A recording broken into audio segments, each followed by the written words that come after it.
Namaskar, Assalamu alaikum, good morning. Today I am talking about how the Milan city look like.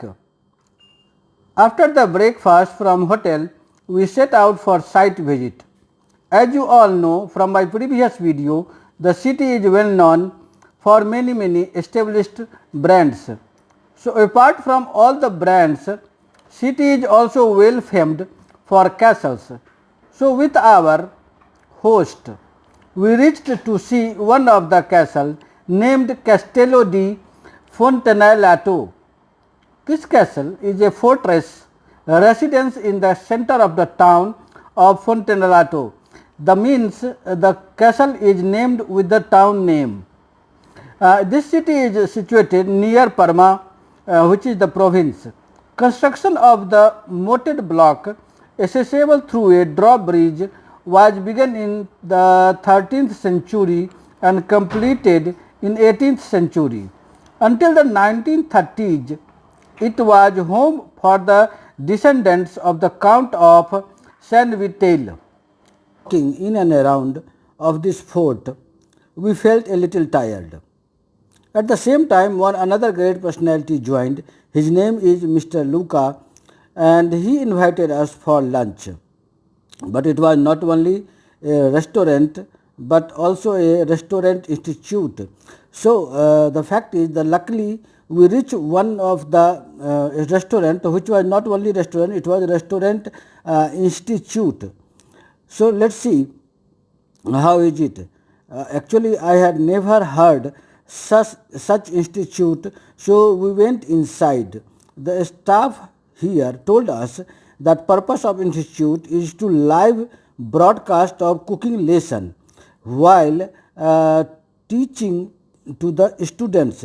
That means the teacher is giving the lecture to the student, and that is being broadcast on television as well. That's why so many cameras you can see here, and at the same time different cooking station and the sitting like cinema theater. So all together it looks something amazing to experience, to know that there is such institute. Okay, so let's have lunch. The purpose we came here, and it started with torta frita. It's just a puri but of different flour, like bakery flour. Then the main course started. So in the main course, wow, really looks amazing. It stuffed with prawn fish and topped with cheese. It had a different level of taste. Like in our country, we feel potato or maybe some vegetables, sometimes chickens, but they feel it here prawns. So amazing, never forget this taste. Oh, I forget to say its name. Its name is Totally di Erbeta.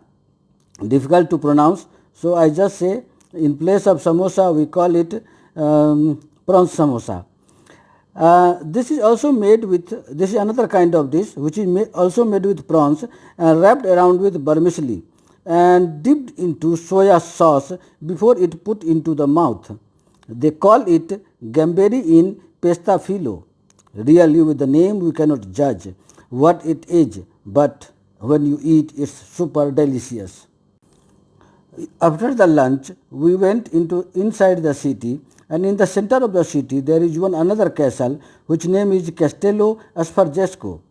Yes, difficult to pronounce, but better than the previous 3-4 names. This castle, or the Castello they are calling it, it was built in the 15th century by Francesco Asfarja and the Duke of Milan on the remnants of 14th century fortification. Later renovated in 16th and 17th centuries, it has one of the largest citadels in Europe. The complex is one of the most beautiful fortified structure in Italy. Inside fort there are museum and exhibition hall.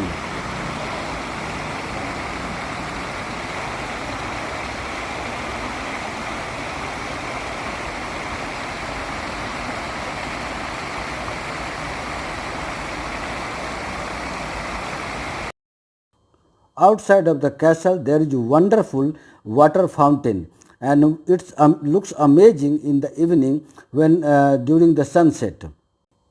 Because very large in size, people like with family and kids, they are coming to visit here, where the parents sitting around the cement platforms and kids are playing around. So it's great place for everyone. Since this is near to the airport, that's why we booked our hotel nearby or opposite of this castle. That was also in the form of, in the look like a castle, and the room was very inside. After keeping this, we went for the evening walk, and this is a small market that you are seeing. Because of AHU system, they are using the waterfall like this, and that is used for the cooling tower. So amazing beauty and serve the purpose of keeping or the controlled temperature. Just after crossing this shopping center, we entered into the metro station. Since I have not to go anywhere, so right now I am just making the video to show the viewers that it is nearby the castle. There is a metro which we can use. Then we entered into the room for the rest, and here everything was look normal. The one thing that I have been attracted was there nobody using the plastic bottles for drinking water. They are using the glass bottle, which is very heavy. Suppose 500 bottles, 500 gram water, 500 ml water is in the 500 gram of bottle. So it was tough to hold, but it's okay because they are following their traditional rules. Since my hotel was nearby this castle, so in the morning I took this opportunity for jogging and in and around this fort. When I reached there inside, I found that there are not only me, but there are many people is jogging there. So it was surprised that because the temperature was minus 3 degree, but I saw that a large number of people is walking around or running around.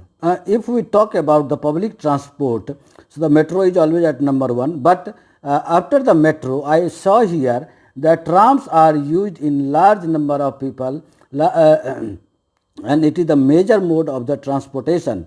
It starts from 5 a.m. in the morning and up to the 11 p.m. in the night.